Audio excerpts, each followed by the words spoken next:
commencer par remercier les organisateurs d'avoir convié les DBM à ce type d'événement. Et puis, bien sûr, remercier les partenaires qui appuient ce type de conférence, parce que je pense que c'est quelque chose qui est vraiment très utile pour le partage aux jeunes. Alors, comme il a été présenté, je suis donc le directeur des services aux investisseurs de l'EDBM. Est-ce que parmi vous, tout le monde... Alors, petit sondage, qui connaît le DBM? Oh, c'est pas mal. Qu'est-ce que vous connaissez de l'EDBM? Oui, alors, le DBM, je pense que jusqu'ici, était connu surtout pour être l'organisme de qui il faut se rapprocher pour créer son entreprise. Mais, en fait, c'est un tout petit peu plus que ça. Le DBM, on va diviser en 3 missions principales. Alors, déjà, c'est l'agence de promotion des investissements. En amont de tout investissement, tous les businessmen, les investisseurs ont besoin de se rassurer pour dire qu'il y a des règles du jeu, un cadre réglementaire pour chaque secteur d'activité, etc. Donc la première mission consiste à participer à mettre en œuvre les réformes pour ce fameux cadre réglementaire.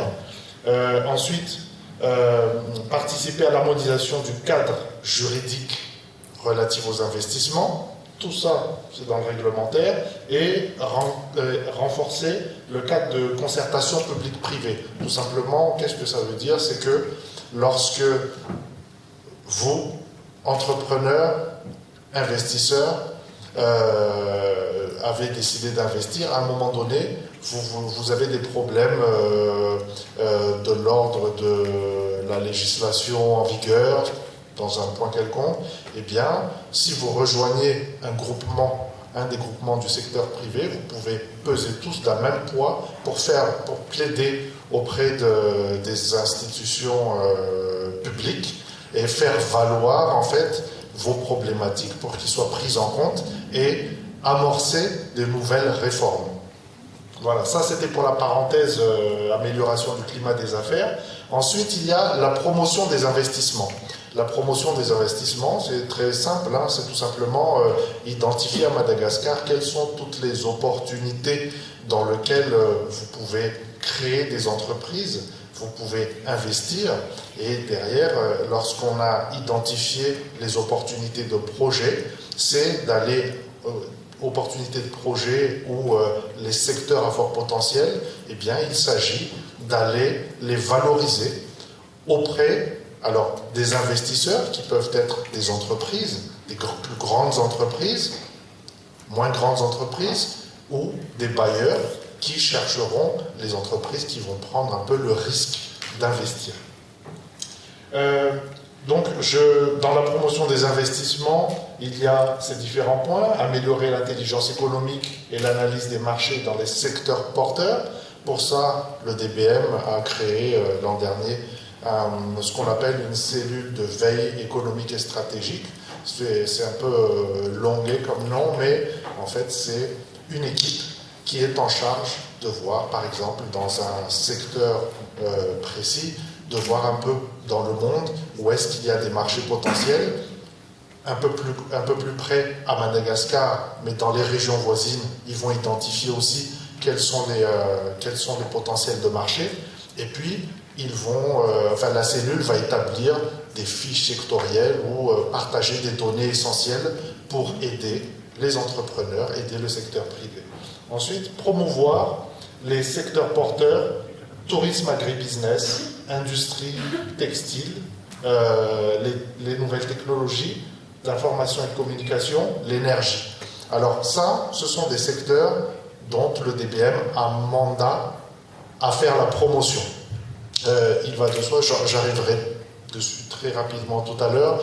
En ce moment, dans le contexte Covid, ce ne sont pas tous les secteurs d'activité qui ont du potentiel.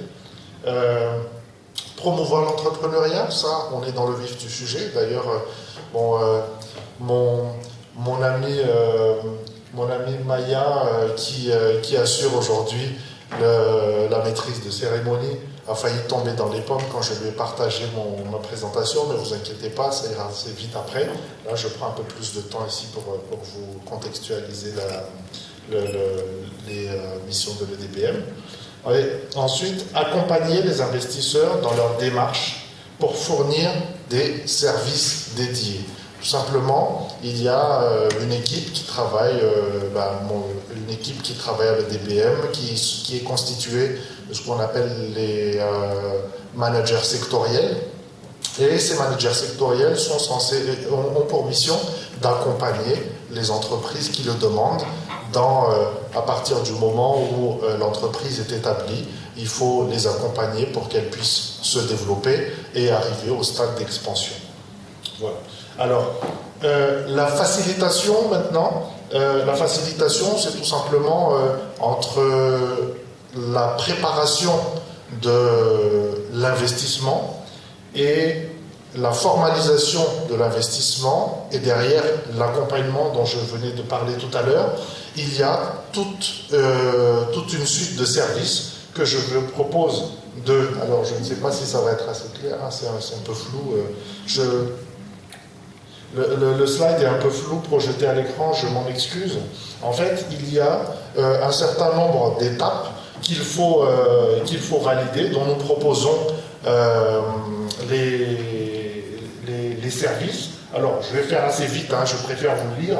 Identifier les projets, identifier les appuis nécessaires à la réussite du projet, renforcer les porteurs de projets en capacité, créer les entreprises, les aider à accéder au marché à travers notamment des études de marché, accéder au financement, avoir une vitrine des activités entrepreneuriales et assurer l'accompagnement aftercare. Ça, c'est les différentes étapes de l'accompagnement de l'entrepreneur en général. Alors là-dessus, le DBM, qu'est-ce qu'on a fait pour faciliter tout ça? C'est qu'on a créé des outils digitaux. Les outils digitaux ont été présentés tout à l'heure comme étant une des opportunités justement en contexte Covid. Donc, je le confirme, hein, nous, on profite du contexte Covid pour on va dire, développer les outils digitaux, mais tout simplement, ça nous aide énormément aussi à faire en sorte que ces outils-là puissent être accessibles de n'importe où à Madagascar à partir du moment où on a une connexion Internet et puis un minimum d'outils informatiques.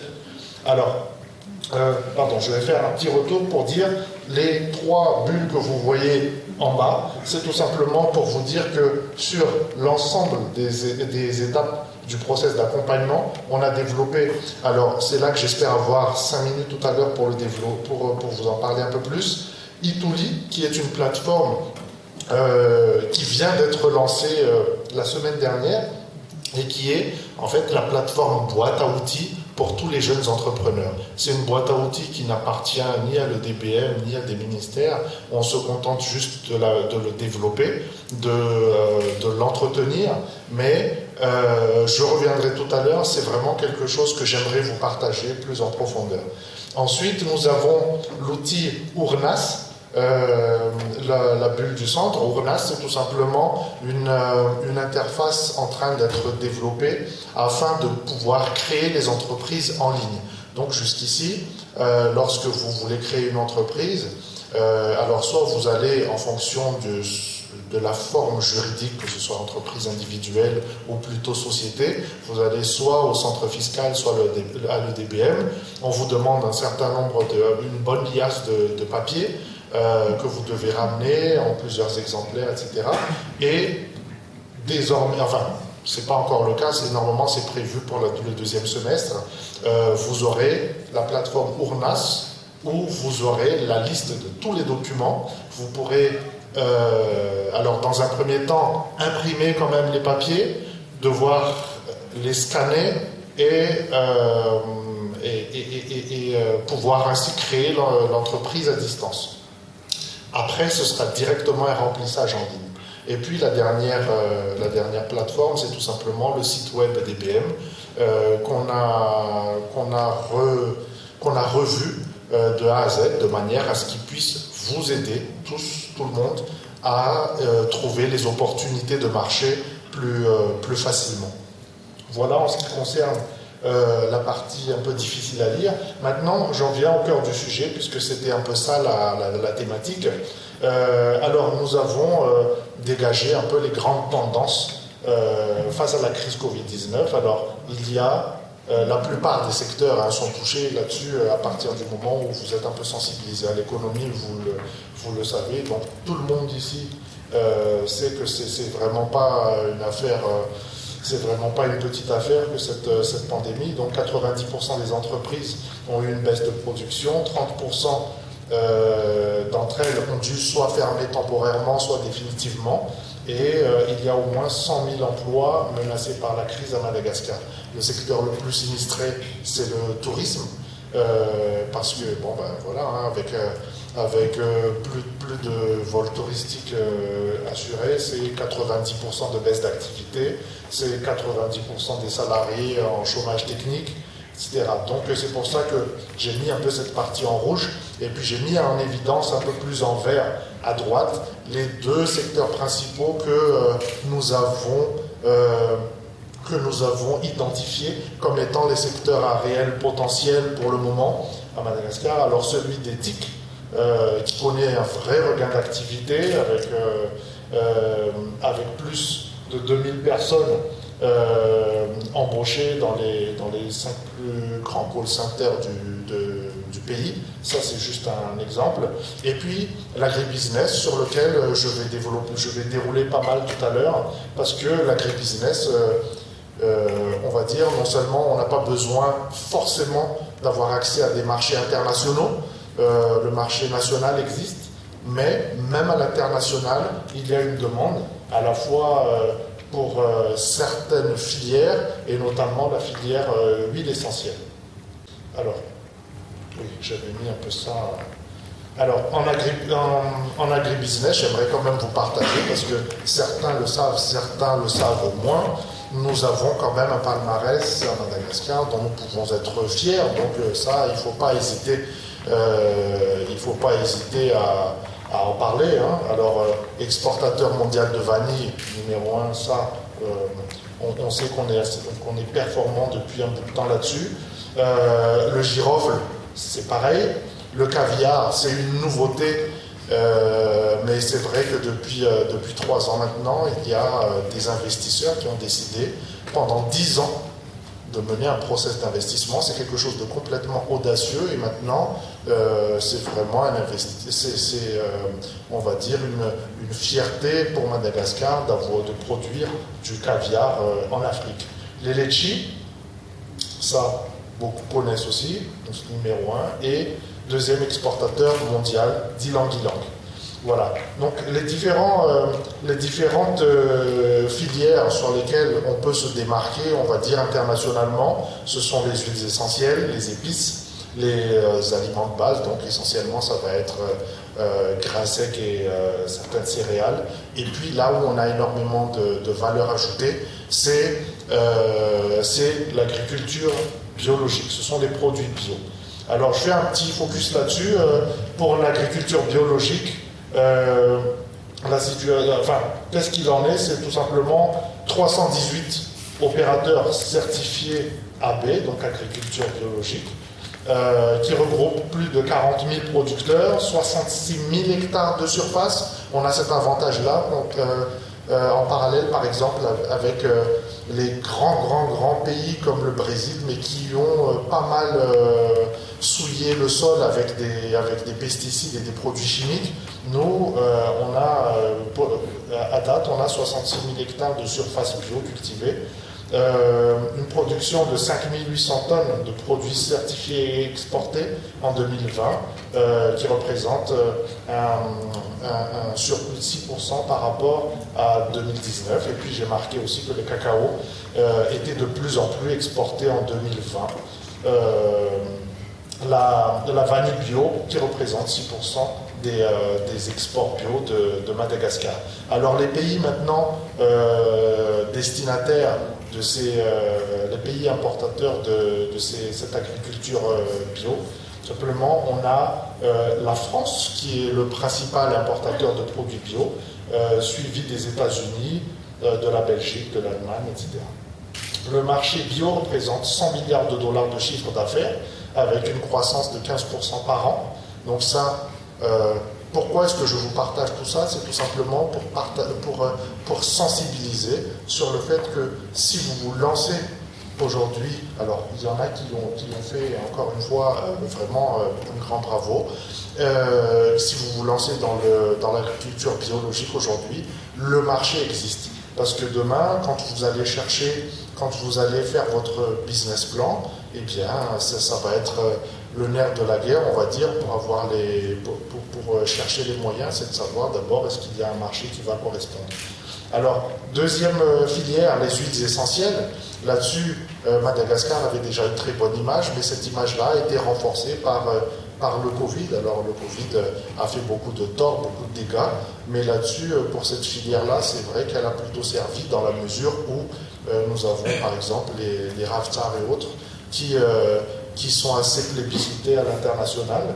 Donc, 88% de quantité d'exportation d'huile essentielle sont constituées par le girofle en 2020.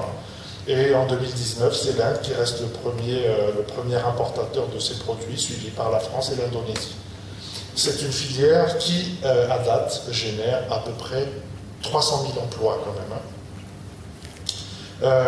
Alors, bon, il y a pas mal de chiffres, je passe assez rapidement là-dessus. 4162 tonnes d'huile essentielle exportée par Madagascar en 2020, en hausse bien sûr, pour une valeur de 69 millions de dollars et une valeur mondiale exportée qui est estimée à 5 600 milliards d'USD en 2019. Ça, c'est le marché mondial.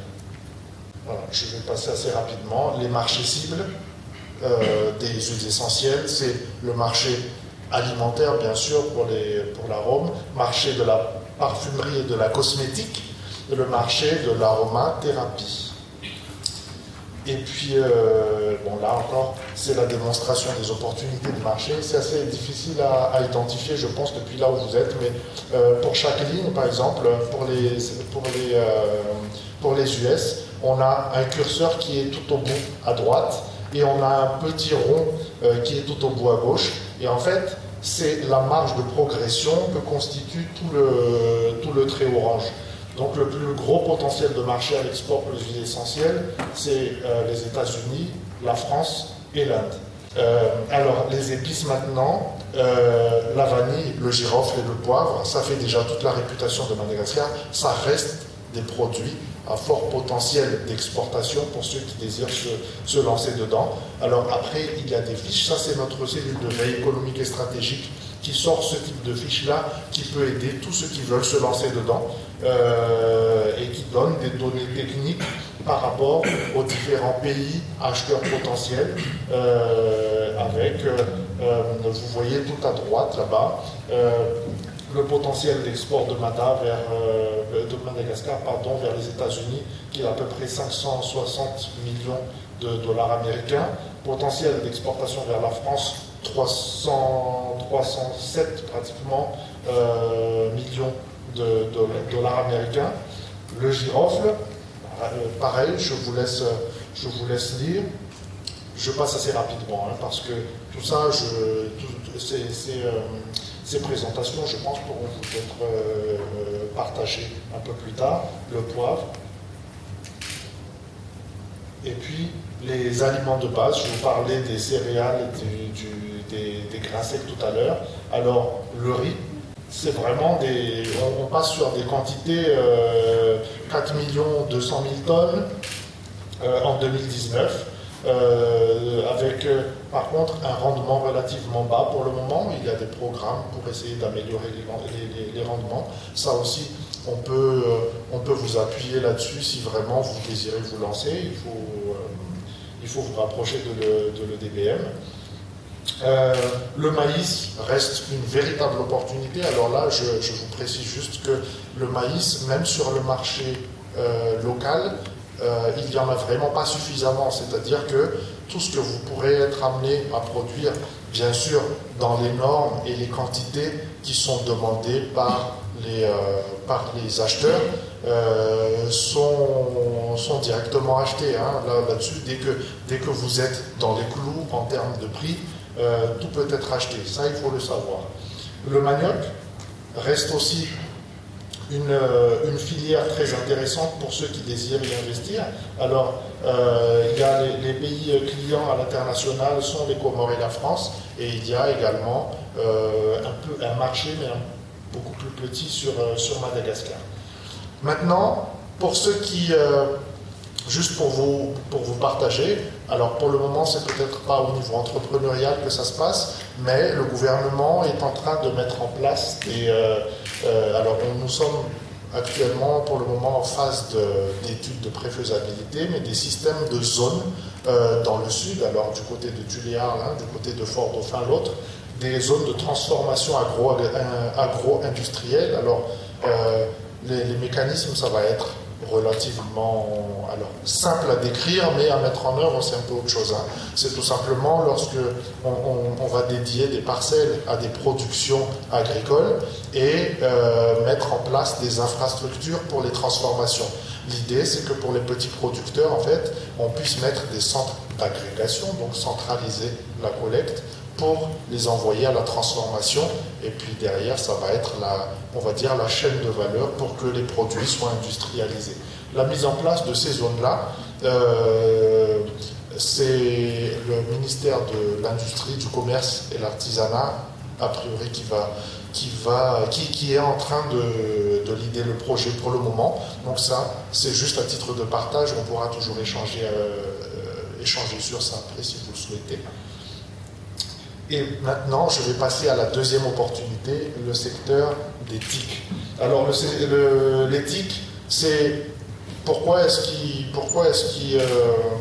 se démarque en ce temps de crise? Tout simplement parce que nous avions déjà un savoir-faire. Madagascar avait déjà des éléments de compétitivité en termes de coûts de facteurs. Et avec la crise, en fait, il se trouve que la demande à l'international a vraiment augmenté, ce qui nous a valu vraiment d'avoir par exemple les call centers qui sont en grande demande sur Madagascar. Alors l'infrastructure, Madagascar numéro 1 en Afrique en termes de vitesse de connexion, 22e mondial. Il y a 10 000 km de fibre optique à Madagascar, c'est toujours excusez-moi, 3 câbles internationaux déployés, et puis 85% de la population couverte, avec un débit moyen en vitesse de téléchargement de pratiquement 25 mégabits. La croissance annuelle, c'est alors le nombre d'internautes connectés, 5 millions et demi de personnes. Connexion mobile en baisse. Alors ça, c'est juste le petit chiffre pour 2021 par rapport à 2020. Une hausse du nombre d'utilisateurs d'Internet de 41,8%. Alors ça vient confirmer justement ce qui a été dit tout à l'heure. Et puis une hausse de 30% des activités sur réseaux sociaux. Maintenant, en termes de potentiel, quels sont les avantages de Madagascar? C'est la vitesse de connexion qui est la plus rapide en Afrique, le coût qui est compétitif, les langues. Alors la langue française étant langue officielle à Madagascar, ça intéresse vraiment les marchés francophones, mais on a aussi du savoir-parler anglais, italien, espagnol. Bon, ça, c'est des marchés de niche pour le moment, mais c'est de plus en plus demandé. Alors, le chiffre maintenant, 500 000 jeunes qui arrivent sur le marché de l'emploi chaque année. Donc, ça peut être un facteur incitatif pour l'entrepreneuriat dans le secteur TIC. Et puis, un régime fiscal attractif pour les entreprises. Bon, là, je ne vais peut-être pas m'attarder sur ça, je me doutais que ça allait assez mal passer à l'écran. C'est tout simplement une matrice qui montre un peu les besoins en termes de réforme, d'amélioration amélioration de cadres nécessaires dans le secteur des TIC pour vraiment répondre aux besoins. Mais le besoin, il est là. Encore une fois, les acteurs qui sont présents sur le marché actuellement recrutent énormément. Il y a, j'ai mis en exemple pour les 3 années à venir, Téléperformance déjà nous exprime parce qu'ils nous approchent pour nous dire voilà, on a tel problème. Leur problème, c'est pas que le coût de l'électricité soit trop cher, etc. Bon, ça c'est un autre problème. Et c'est plutôt qu'ils cherchent 300 personnes anglophones là immédiatement parce qu'ils ont des marchés dans des pays anglophones, par exemple. Et ils sont dans leur planification sur 3 ans, ils sont sur des besoins en recrutement de 2000 personnes, rien que par rapport aux besoins qui sont exprimés là aujourd'hui.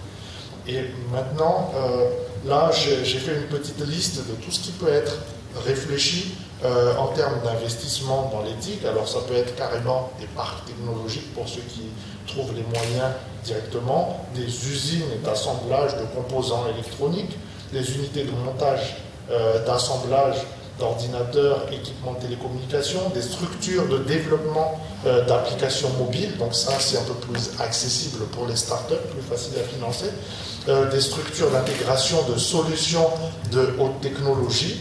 Là aussi, il y a un potentiel parce qu'on sait qu'il y a de la matière grise à Madagascar. À l'international, ça commence à se savoir. Le potentiel est là. Les sociétés de téléservices, centres d'appel, télémarketing, etc. Et puis, les centres de formation. Donc, et vous venez d'en avoir un exemple tout à l'heure qui illustre mes propos. Maintenant, voilà, je suis allé assez vite parce que quand même je ne tenais pas à monopoliser trop de temps. C'est que je vous parlais tout à l'heure de la plateforme digitale pour les entrepreneurs. Il faut juste je vous demanderai juste de retenir le nom, s'il vous plaît, parce qu'il sera très facile à trouver sur Google derrière. C'est Itooli. Le nom de Itooli, ça va permettre à la plupart des jeunes, alors si je sais que vous êtes jeune, donc par là vous êtes concerné, mais si personnellement vous n'êtes pas concerné par le fait de chercher les outils pour avancer dans l'entrepreneuriat, retenez juste Itooli et ça vous amènera sur cette fameuse plateforme. Alors la plateforme Itooli va proposer des masterclass, alors du vidéo live lorsqu'il y a des sessions qui vont être faites, des opportunités sectorielles par exemple, une vitrine des entrepreneurs pour faire un peu de réseautage, pour essayer de soumettre un peu vos projets si vous souhaitez chercher par exemple des marchés nationaux. Vous avez des mappings de financement en fonction de votre secteur d'activité, de ce que vous souhaitez concrétiser comme projet. Eh bien, il y a une sorte, je n'appelle pas ça moteur de recherche pour le moment, mais c'est un peu l'objectif, c'est de savoir où est-ce qu'il y a les financements qui correspondent précisément à votre projet. Du mentorat, alors il y a l'identification de mentors qui souhaitent se mettre en avant et qu'on aura quand même préqualifiés, et puis des appels à projets également, toujours pour identifier des opportunités pour... les appels à projets, ce sera, on va dire, une rubrique où vous pourrez apporter votre business plan pour qu'il puisse être accompagné en amélioration, par exemple. Et puis voilà, je laisse les autres, Ournas et IDBM, j'en ai déjà parlé tout à l'heure, mais là c'était pour mettre un peu en valeur la plateforme Itooli. Je pense que je peux en finir là parce que j'ai parlé pas mal. Je préfère qu'on discute, qu'on échange, ce soit plus interactif tout à l'heure. Merci beaucoup de votre attention.